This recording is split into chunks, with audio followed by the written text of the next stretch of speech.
Hai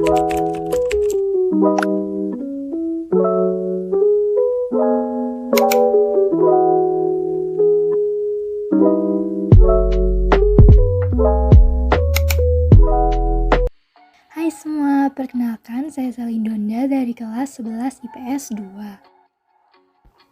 Di video kali ini saya akan membahas mengenai pelajaran sejarah Indonesia mengenai materi pertempuran Bandung Lautan Api. Simak terus ya teman-teman. Nah, sebelumnya saya sudah membuat kuesioner dengan 15 pertanyaan. Kuesioner ini berguna untuk mengetahui seberapa banyak sih yang sudah atau belum tahu mengenai materi pertempuran Bandung Lautan Api ini. Di sini sudah saya paparkan ke-15 pertanyaan mengenai pertempuran Bandung Lautan Api. Disimak ya teman-teman.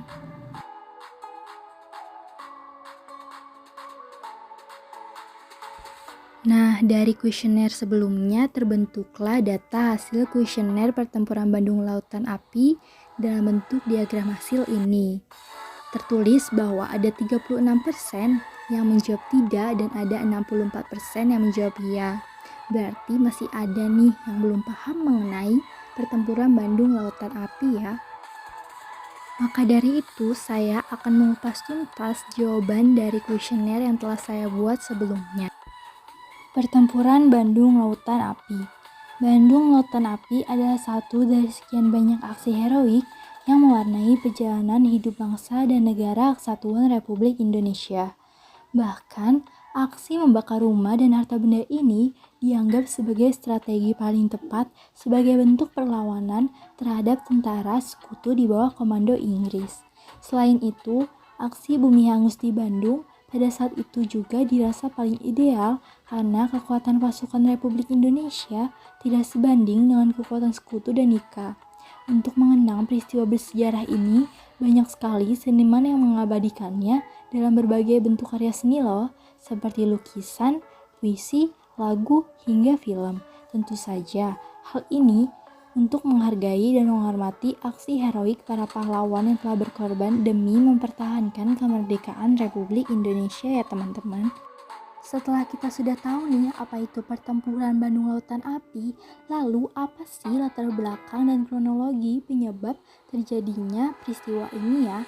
Bandung Lautan Api yang terjadi pada tanggal 23 sampai 24 Maret 1946 di Bandung tentu memiliki latar belakang atas kejadian tersebut.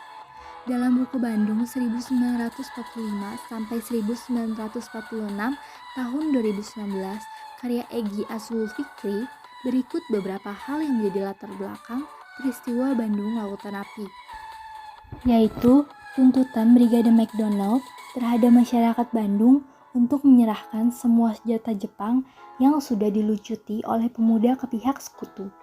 Lalu, tentara sekutu membagi kota Bandung menjadi dua wilayah, yaitu Bandung Utara dan Bandung Selatan.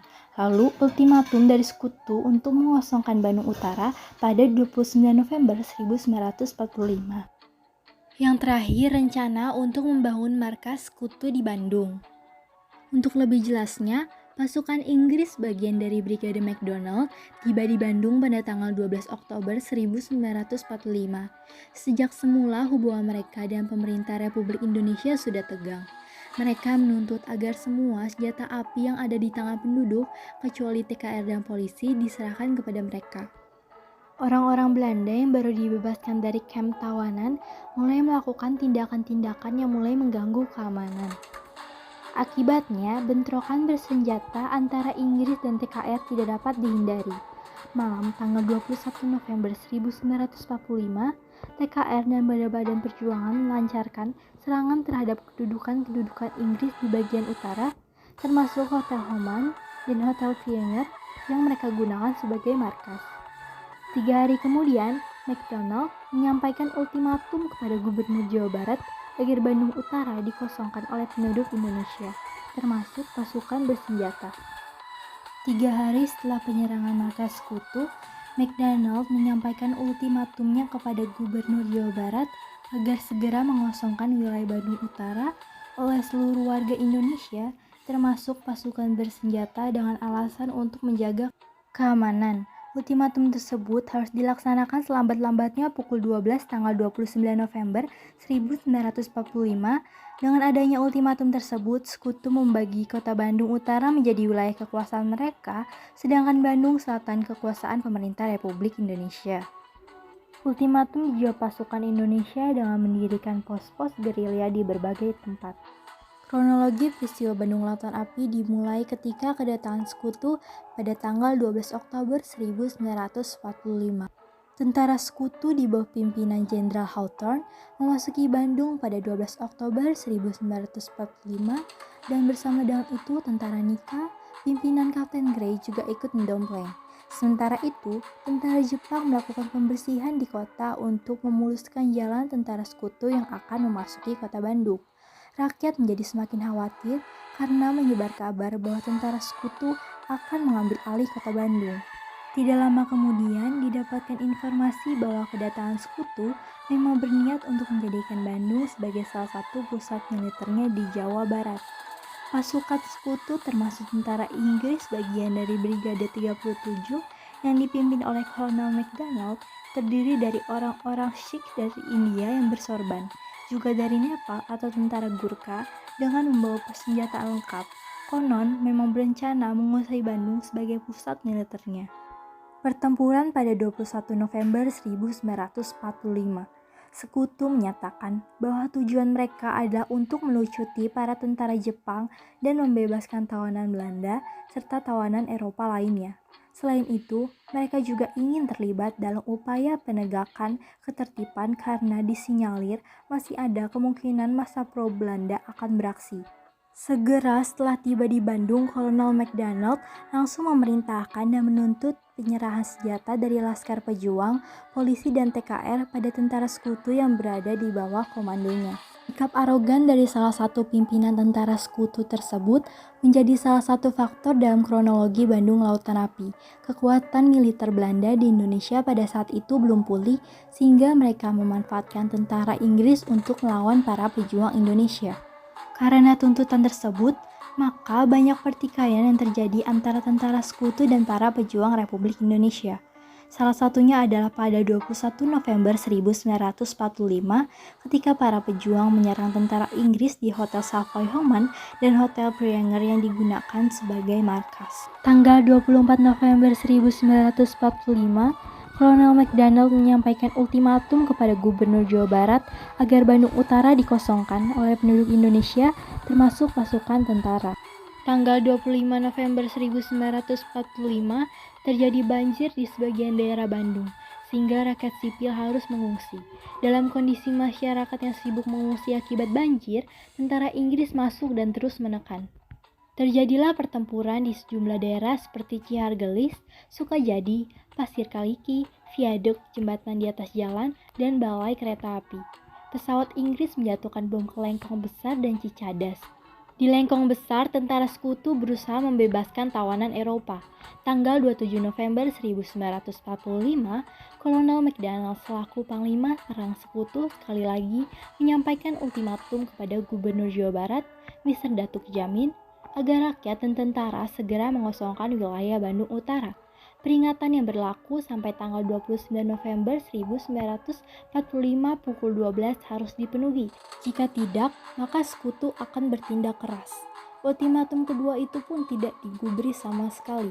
Beberapa pertempuran terjadi di Bandung Utara. Pos-pos Sekutu di Bandung menjadi sasaran penyerbuan. Tanggal 29 November 1945, pengabaian ultimatum yang diberikan oleh Sekutu menyebabkan perundingan antara Menteri Pertahanan Indonesia, Amir Syarifuddin dengan Panglima Sekutu di Jawa Barat, Maijen Hawthorne, dan menyepakati bahwa pasukan bersenjata saja yang harus keluar dari Bandung Utara. Namun kenyataannya berbalik dari hasil perundingan ini. Semua dipaksa keluar dari Bandung Utara, serta Sekutu justru menambah pasukannya di Bandung. Tanggal 3 Desember 1945, pemuda Suhono, Didi, Mukhtarudin, Rana, Sebengat, Surjono, dan Susilo gugur dalam mempertahankan gedung sate dari tentara Gurkha. Pemuda DKA juga akhirnya menghancurkan sendiri gedung DKA yang dipertahankannya supaya tidak direbut musuh dalam keadaan utuh.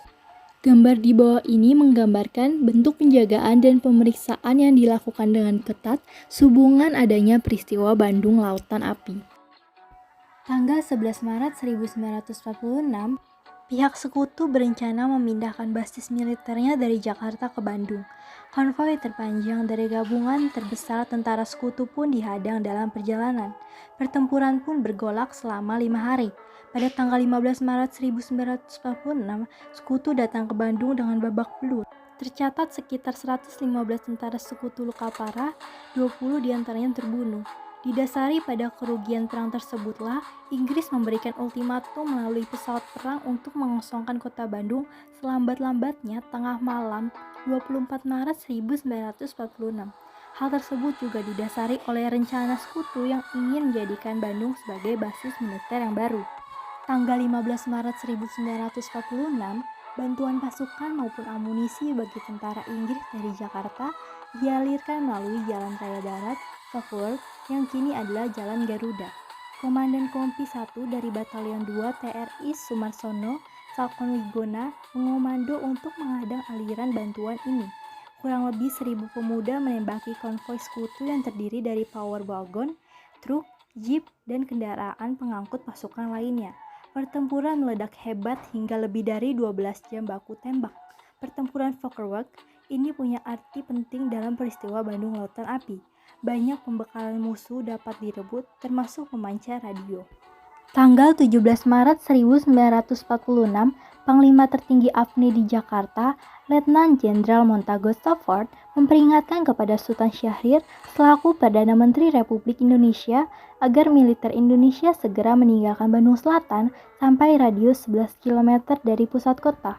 Hanya pemerintah sipil, polisi, dan penduduk sipil yang diperbolehkan untuk tinggal. Tanggal 20 Maret 1946, Radio Republik Indonesia Bandung sebagai alat revolusi berhasil membangkitkan semangat juang rakyat dan memberikan perlawanan cukup tangguh dalam Perang Uras Syaraf.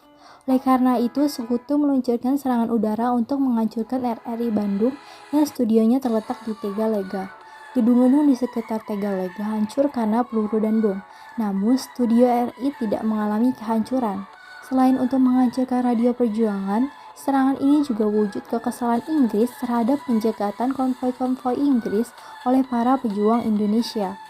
Tanggal 21 Maret 1946, pada pukul 7.20 WIB, terdengar dentuman-dentuman meriam hebat yang mengagetkan penduduk kota Bandung, khususnya daerah Tegalega. Serangan ditujukan ke markas TRI Asrama para pejuang yang ada di Tegalega. Tanggal 22 Maret 1946, tentara Inggris di Jakarta mengultimatum pemerintah Indonesia. Bandung Selatan harus segera dikosongkan, TRI harus keluar dari kota dan hanya boleh berada di luar garis batas 11 km, selambat-lambatnya dalam waktu 48 jam setelah ultimatum dikeluarkan. PM Syarif meminta agar ultimatum dapat dipenuhi supaya TRI dapat diselamatkan, karena bukan tandingan divisi ke-23 Inggris.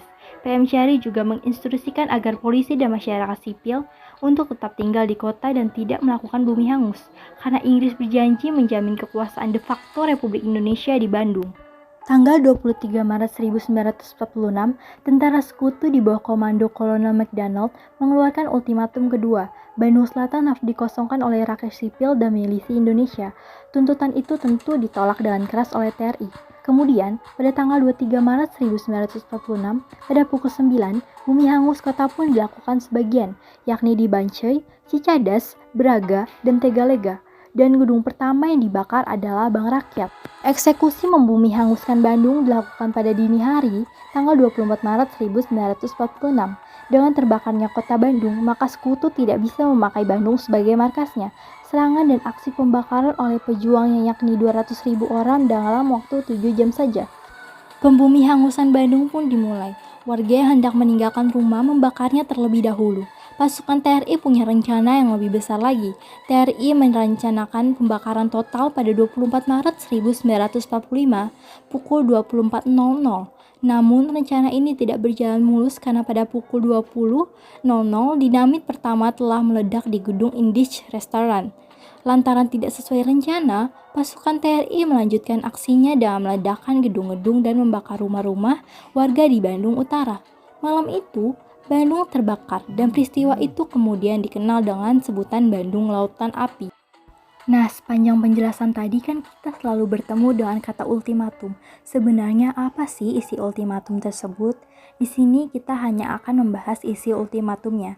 Ultimatum pertama berisi 1. Tentara sekutu akan menembak semua orang Indonesia yang kedapatan membawa senjata. 2. Semua orang Indonesia yang berada di sekitar rintangan-rintangan jalan akan ditembak mati. Yang ketiga, semua orang Indonesia yang berada dalam jarak 200 meter dari pos-pos tentara Inggris, Jepang, dan markas Recovery of Elite Prisoner of War and Internees atau disebut RAPWI, siang maupun malam akan ditembak mati. Yang keempat, orang Indonesia agar menyingkir dari kota Bandung, sebelah utara jalan kereta api yang melintang dari timur ke barat. Isi ultimatum kedua.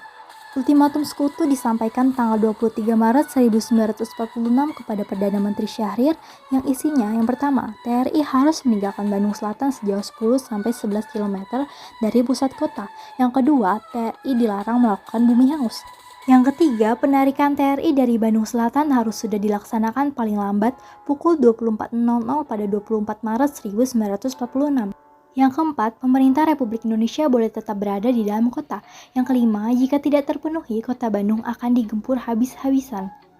Ultimatum tersebut disusul dengan persiapan sekutu dalam Operasi SAM. Sekutu menyiapkan 3 brigade infanteri untuk menguasai Bandung, yakni Brigade Infanteri India ke-49 dari timur, Brigade Infanteri India ke-36 dari barat, dan Brigade Infanteri India pertama dari utara. Selain itu, pihak sekutu juga menyebarkan pamflet dari pesawat meminta rakyat Bandung segera meninggalkan kota. Pamflet tersebut juga menyebutkan bahwa selama 14 hari terakhir, serangan pasukan Indonesia telah mengakibatkan lebih dari 100 korban di pihak sekutu dan tawanan perang, baik korban tewas maupun terluka. Brigadir Jenderal MacDonald ialah pemimpin sekutu Inggris yang diberi kuasa oleh sekutu untuk melakukan tugas-tugas melucuti, mengumpulkan dan menawan tentara Jepang, membebaskan dan merawat orang-orang kulit putih yang ditawan Jepang, serta memulihkan ketertiban. MacDonald adalah orang yang menginisiasi tentara sekutu datang ke Bandung dan ia juga yang menyampaikan ultimatum kepada Gubernur Jawa Barat agar Bandung Utara dikosongkan oleh penduduk Indonesia termasuk pasukan bersenjata. Tokoh-tokoh yang terlibat dalam peristiwa Bandung Lautan Api. Yang pertama ada Kolonel Abdul Haris Nasution. Sebagai Komandan Divisi 3, tokoh pertempuran Bandung Lautan Api, Kolonel Abdul Haris Nasution bertanggung jawab akan nasib rakyat serta anak buahnya. Ia sangat terlibat pada musyawarah yang dilakukan untuk pengambilan keputusan yang mengarah kepada peristiwa Bandung Lautan Api. Pertemuan tersebut dilakukan bersama dengan pemerintahan sipil, polisi, DPRD, dan Kerasidenan. Ia menyampaikan keputusan musyawarah dan memerintahkan evakuasi rakyat Bandung. Pemerintah pusat telah memutuskan untuk mematuhi ultimatum yang diberikan Inggris untuk menghindari pertumpahan darah lagi dan menugaskan militer untuk menjalankan keputusan tersebut. Setelah itu, Ahmad Nasution kemudian mengadakan pertemuan lagi dengan para pejuang yang menghasilkan keputusan untuk membumi hanguskan kota Bandung. Kedua ada Muhammad Toha. Ia adalah tokoh pertempuran Bandung Lautan Api yang berasal dari Barisan Rakyat Indonesia. Ia lahir pada tahun 1927 di Bandung. Ia salah satu komandan pejuang yang ditugaskan dalam misi untuk menghancurkan gudang senjata dan amunisi milik pasukan sekutu di desa Dayakolot, sebelah selatan Bandung yang juga sebagai pertempuran terbesar berlangsung. Walaupun berhasil meledakannya dan menggunakan dinamit, Muhammad Toha harus mengorbankan nyawanya bersama seorang pejuang lainnya yaitu Mohramdan. Namun pengorbanannya tidak sia-sia karena sekutu mengalami kerugian besar dengan kehilangan pasokan senjatanya. Muhammad Toha gugur pada 24 Maret 1946. 3. Ada Mayor Rukana. Ia adalah tokoh pertempuran Bandung Lautan Api, seorang komandan polisi militer Bandung. Ia adalah orang yang mencetuskan ide untuk membakar Bandung Selatan menjadi lautan api.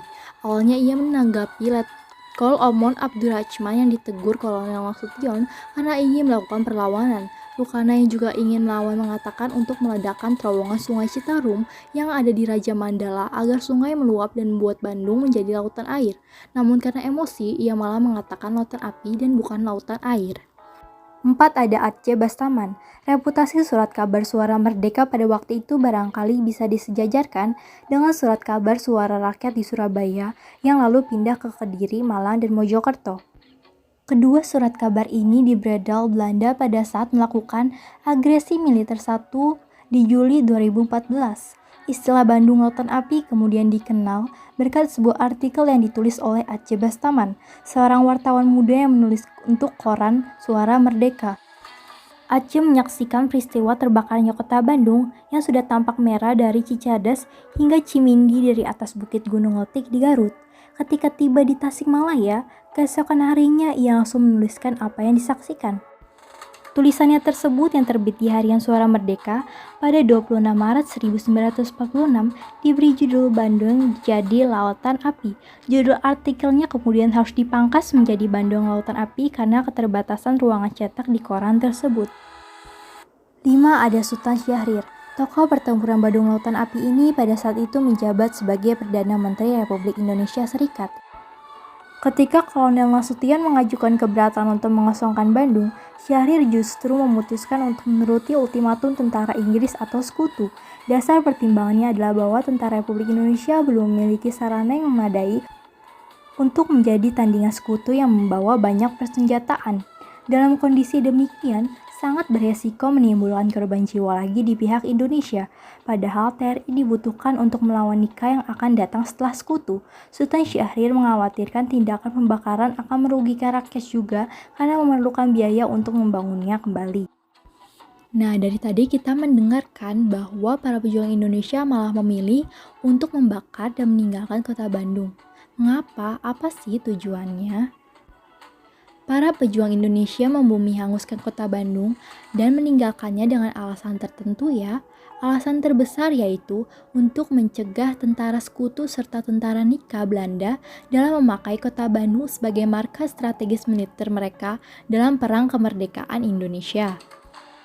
Keadaan Bandung yang dipenuhi dengan kobaran api laksana lautan inilah yang membuat peristiwa tersebut dijuluki dengan sebutan Bandung Lautan Api. Kalian sadar gak sih dari tadi kata nikah itu sering juga loh keluar dari pembahasan sebelumnya.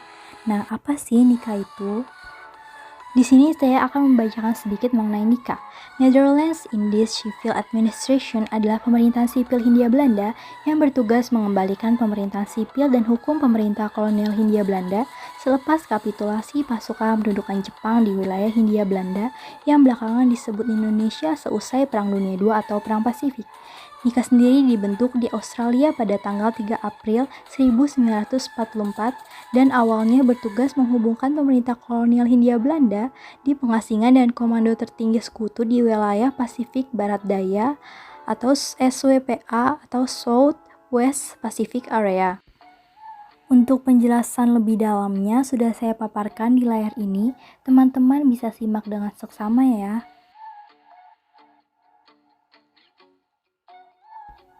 Yang terakhir mengenai pelaku perobekan bendera Belanda pada saat peristiwa Bandung Lautan Api. Pelaku perobekan adalah Muhammad Endang Karmas dan Mulyono yang waktu itu masih kecil. Buku tersebut kemudian memuat penuturan dari Endang Karmas. Saat itu ia sedang jalan-jalan di alun-alun kemudian melintas di Jalan Asia Afrika dan Jalan Braga. Ia melihat ada kerumunan massa di depan gedung Denis. Karena penasaran, ia kemudian mendekat. Di sana ia melihat tentara Jepang yang tampak terbunuh. Ia menduga tentara Jepang tersebut bertugas menjaga gedung yang didiami orang-orang Belanda. Waktu itu, kata Endang, semangat perlawanan bangsa Indonesia sedang tinggi-tingginya, memicu kebencian terhadap Belanda dan Jepang. Di dalam gedung ia melihat perkelahian. Saya untuk berkelahi tidak mungkin, karena waktu itu saya masih kecil, katanya. Tidak ingin terlibat perkelahian, ia pun ikut naik ke atas gedung mengikuti beberapa orang lainnya. Banyak orang yang berteriak-teriak, "Bendera!" sambil menunjuk ke atas gedung. Di atas gedung, ia bertemu dengan temannya Mulyono yang juga bermaksud melepas bendera. Sementara orang lain tidak bisa mencapai puncak gedung, mereka banyak yang berdiri menyaksikan dari atas dak. Namun begitu sampai di tiang bendera, kata dia, ternyata kabel bendera terbuat dari besi, membuat bendera sulit diturunkan. Di tengah usaha penurunan bendera itu, terdengar tembakan senjata. Orang-orang berteriak, "Awas dari Hotel Homan!" Hotel Homan merupakan gedung lainnya yang didiami oleh orang-orang Belanda. Untung saja bendera itu terkulai. Ia berhasil memegang ujung bendera tepat di bagian warna birunya. Ia meminta Mulyono memegangi ujung bendera itu. Ia sendiri mengeluarkan bayonet milik Belanda. Nah, saya buka bayonet Belanda. Disobek-sobek aja gitu. Disobek-sobek sehingga menjadi merah putih lagi. Tapi masih banyak birunya, rusak gitu. Kain warna birunya tercabik-cabik pen. Tutur Endang. Ini adalah gambar sosok Endang Karmas. Sekian dari saya, mohon maaf jika ada salah kata. Terima kasih, semoga bermanfaat ya teman-teman.